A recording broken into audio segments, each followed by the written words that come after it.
All right, let's dive into an idea that's pretty revolutionary. It's a powerful counterpoint to one of the most famous and, honestly, most misunderstood ideas in all of science. We've all heard it a million times, right? Survival of the fittest. It paints this picture of nature as a constant, brutal, winner-take-all fight. But what if that's only half the picture? What if there's this whole other force, just as powerful, that's built not on conflict, but on cooperation? To really get this other half, we have to go back in time to the late 19th century. Darwin's theory of evolution was the talk of the town, but the version most people heard was, well, pretty grim. This super harsh view was pushed hard by Thomas Henry Huxley. He was Darwin's biggest defender. They even nicknamed him Darwin's Bulldog. And in 1888, he basically wrote this manifesto saying that a constant war of each against all wasn't just how things were, it was the engine that drove everything forward. And it didn't take long for this idea to jump from biology right into society. It gave us what we now call social Darwinism, which became this sort of scientific-sounding excuse for all the harshness of the industrial age. The thinking was, hey, if nature is a battlefield, then society must be one too. But not everyone was buying it. And the strongest counterargument didn't come from some philosopher in a comfy armchair. Nope. It came from a naturalist who'd spent years out in one of the most brutal environments on the planet. That naturalist was Piotr Kropotkin. This guy was a geographer, a zoologist, and a massive admirer of Darwin's work. So when he read what Huxley was saying, he was just floored. He called the idea atrocious because it was the complete opposite of what he'd actually seen with his own eyes. You see, Kropotkin's laboratory was Siberia. In a landscape that harsh, you'd expect to see a non-stop, vicious fight for every last scrap of food. But he saw the exact opposite. He realized the real fight wasn't animal versus animal. It was all the animals together against the unforgiving cold, the storms, the scarcity. And their best weapon in that fight?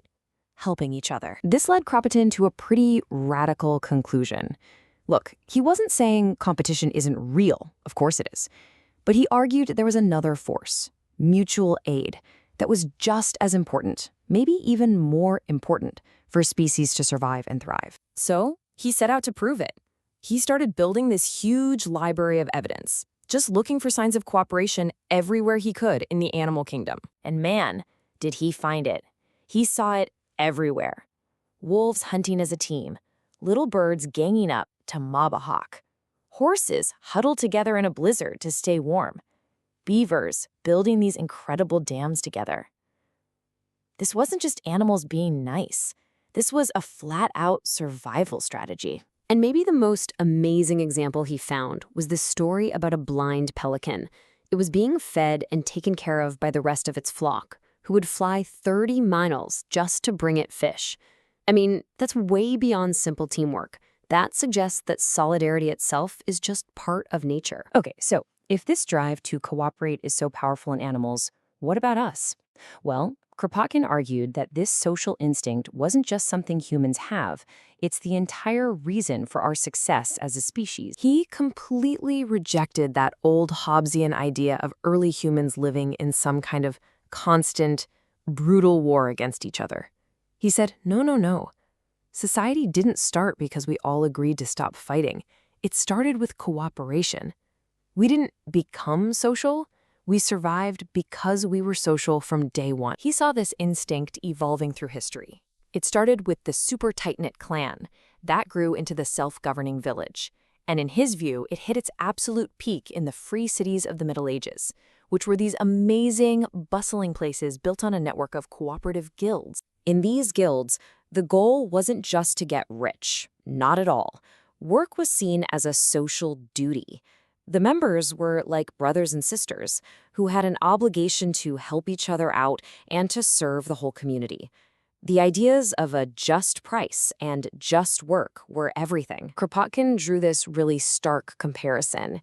He argued that your typical medieval artisan actually had a better life than a 19th century factory worker. They usually worked fewer hours, and they were a respected member of a community. They weren't just a disposable hand in a factory, where the only thing that mattered was profit for the owner. So what happened? Why did things change? According to Kropotkin, it wasn't an accident. These amazing cooperative systems were deliberately torn apart.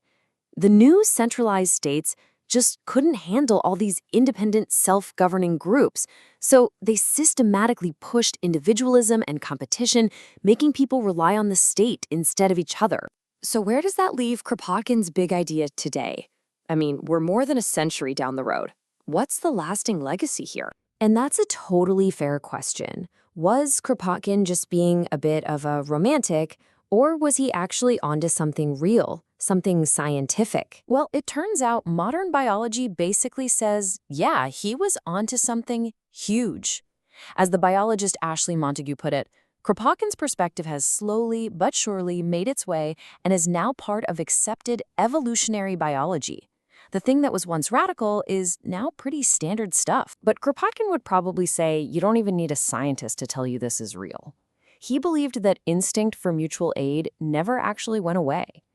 He saw it everywhere, in labor unions, in food co-ops, in clubs, and just in the countless small ways neighbors help each other out every single day. And this really gets us to the core of his whole argument. Kropotkin wasn't naive. He didn't think cooperation was the only thing that mattered. He saw human history as this constant tug-of-war between two really deep instincts. On one side, you have that drive for individuals' self-assertion. The urge to innovate, to compete, to be the best. And that can fuel amazing progress, but it can also lead to oppression. And on the other side, you have our deep, ancient instinct for mutual aid, that drive to connect, to support each other, and to build strong communities. For Kropotkin, real progress wasn't about one side winning. It was about finding the right balance between the two. So that leaves us with a pretty powerful question. Our world, our society, often acts like competition is the only thing that drives success.